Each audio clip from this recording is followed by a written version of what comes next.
I'm out here trellising my tomato plants today, and I want to show you guys how I'm doing it, because if you've been following along and planting kind of a similar schedule to what I've been doing, your tomato plants are probably in need of a trellis by now too. I'm going to be doing a Florida weave trellis for my indeterminate tomatoes, and we've already got one bed totally done, so you can kind of see the final product. That's my preferred method for indeterminate tomatoes. So indeterminate tomatoes are like your San Marzanos, your beefsteaks, a lot of your big slicing tomatoes, and indeterminate just means they're gonna grow to an indeterminate size. So they're gonna get really, really tall and keep on growing throughout the entire season until something kills them, like cold, disease, pests, or something else. So that's part of the reason I like the Florida weave, because it allows them to get pretty much as tall as they wanna get, versus determinate tomatoes, which are my Romas right here. These grow to a determined height, usually around 3, 4 to 5 feet, depending on the variety. And these I much prefer to grow in cages. So this is a bush Roma variety. They're probably gonna get to about maybe this tall. So these cages are a good trellis for these. I've used cages for Romas before. I haven't used these specific cages. I'll link these in the description of this video along with a discount code. So far, so good. So far, I really love them. I like how sturdy they are. They're made out of metal. They're open.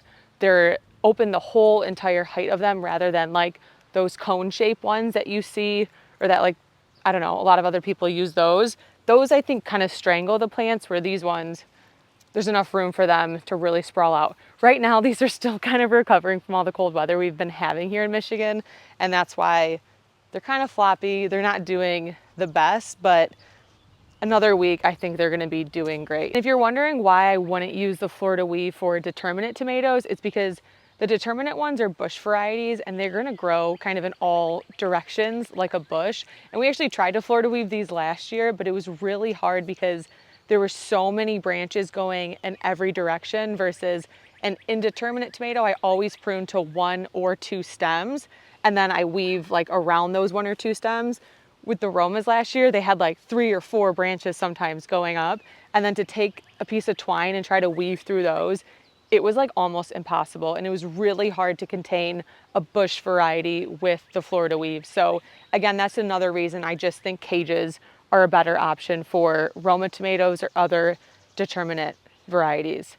So we've got this bed over here with the San Marzanos. They're all falling over in really desperate need for the Florida weave. So we'll get into this, and I want to talk you guys through the supplies you'll need, step by step how to set this up, and what your maintenance is going to look like throughout the season. Step 1 for the Florida weave is you're going to want a T-post on each side of your tomatoes. So we've got one here, and then we've got one all the way over here. These beds are 8 feet long.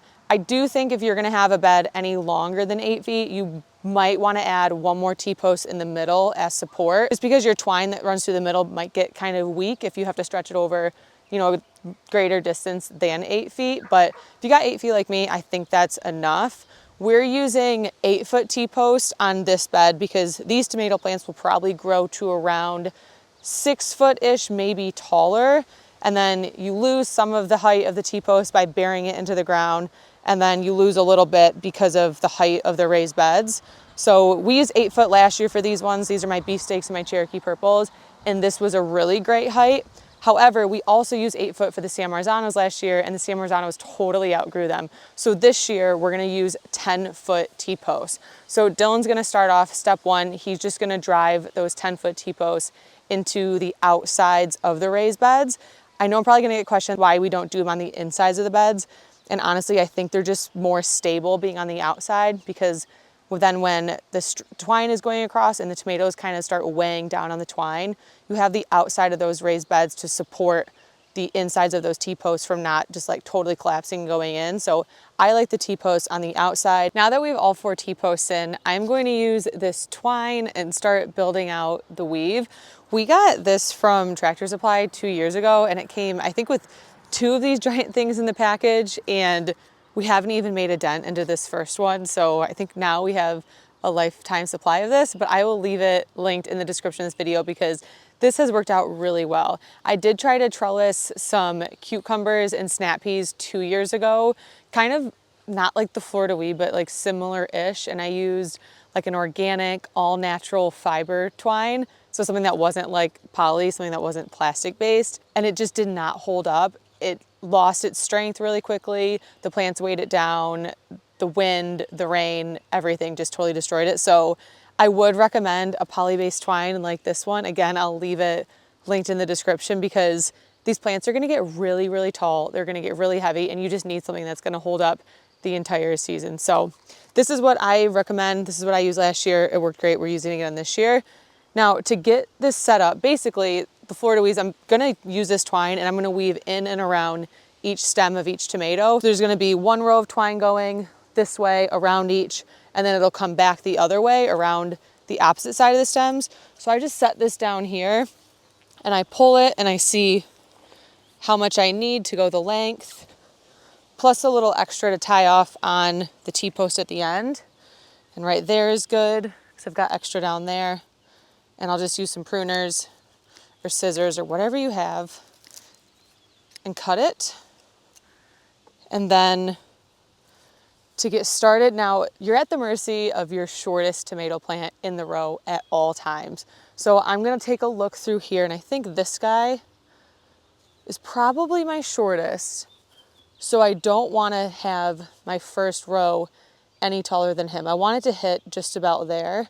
And I'm thinking it's gonna be similar distance to what we did on the first one, which I know was 4 up. So I think it was 1, 2, 3, 4 right under here. If I stretch that, that's gonna be a good height.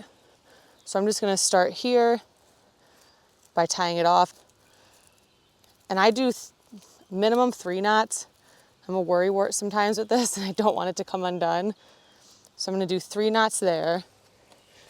And then I'm gonna pull. So this first one, I'm gonna go on this side. This next one, I'm gonna go on the other side, and I'm gonna go just like this around this main stem. And then this one, I'll go in front. This one, I'll go behind. And then this one, I'll go in front. And then when I get down to the end here, I'm gonna wrap it around behind. Now this guy's flopping, but you'll see when we add that second layer, it'll stand up. So then I'm gonna pull that really tight. Make sure I'm 1, 2, 3, 4, so that's a little high. Make sure I'm at that same spot and just wrap it around. Got a lot of slack on this one we'll end up cutting, but more the merrier.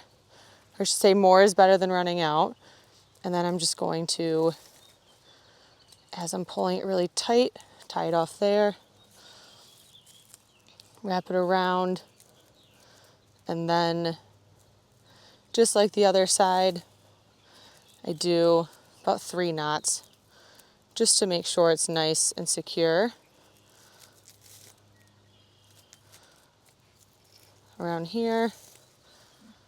This is a lot of knots, but this is how I like it. Dylan, don't laugh at me. Wow.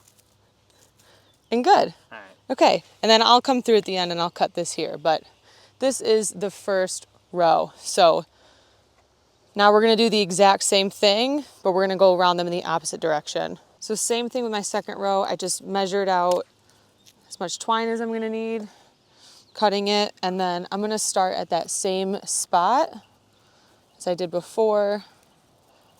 Again, I'm gonna do 3 knots, 3 ties, just so it's tight. And then this is really where the weave comes into play, because now I'm gonna go on the opposite side. I'm gonna move that sucker. So behind that one, this one, I need to go in front. Move this out of the way. This one, I've gotta go behind it, because I went in front last time. This one in front. And then around here, I'll go behind this to do my knot, and then I like to pull it really tight. And then it's nice on this second one when you have a lot of slack, because you can pull it tight and hang on to it as you go back through and kind of just make sure you're happy with everything. I don't love this one. Actually, that's okay, because this guy will keep that down. And this one, good. So now you can see how they're nice and straight, and you can, oh, we forgot one. No. I forgot one. Okay, so this guy behind. I knew that gap looked big. Okay, so this guy will go behind, and then this in front here. So again, I'm gonna pull this, and you can see, kind of like I was saying, all of these here now are standing up straight, and you can see that row of tomatoes behind it that is just totally kind of flopping over. So this is really, really great at keeping them straight up. So I'm just gonna wind this around and then tie it off again with my 3 knots to be safe.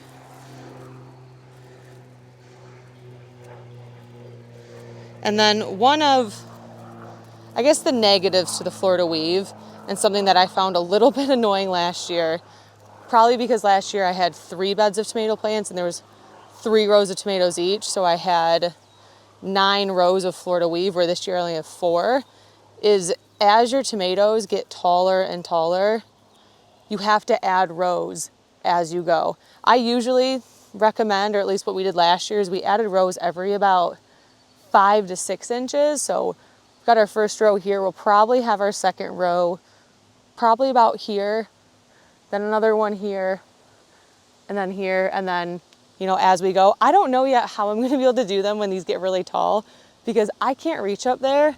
And you guys saw when Dylan was putting these T-posts in, he was on a pretty tall ladder.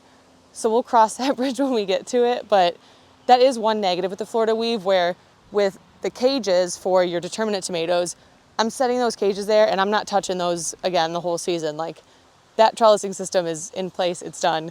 Where this one is gonna need some maintenance every couple of weeks, every few weeks or so. But again, this is a nice DIY, pretty inexpensive, good option. So I don't mind it too much, but if you're someone that wants a low maintenance trellis, this might not be the best one, but I don't know, I'll let you decide. So I'm just gonna knock out this last row just like the other side, alternating directions that I'm going in. And then I'll do it one more time to create that weave. And then I'll come back and I'll show you guys the final full product. Both rows are totally done now. So I've got both of my beds done trellis with the Florida weave. I hope this video gave you everything you need to know if you want to do the Florida weave, and hopefully it gives you enough info to set one up for yourself, or if you've got determinate tomatoes. I hope I've given you good info on these cages. Again, I'll link them in the description. High level, just summary, determinate tomatoes, where they're going to grow to a set determined height around 3 to 5 feet based on varieties. Bush style tomatoes, those do well in cages. Indeterminate tomatoes, where they grow and grow and grow and get super, super tall, and cages just would never be able to like contain them at their full height. Something like the Florida weave is just a much better option. Let me know if you have any questions in the comment section. If you like this video, please leave a like. Make sure to subscribe for more if you want to see more gardening content this season. Follow me on Instagram at morethangardening, TikTok at morethangardening_, and I will see you in the next one. Thank you so much for watching.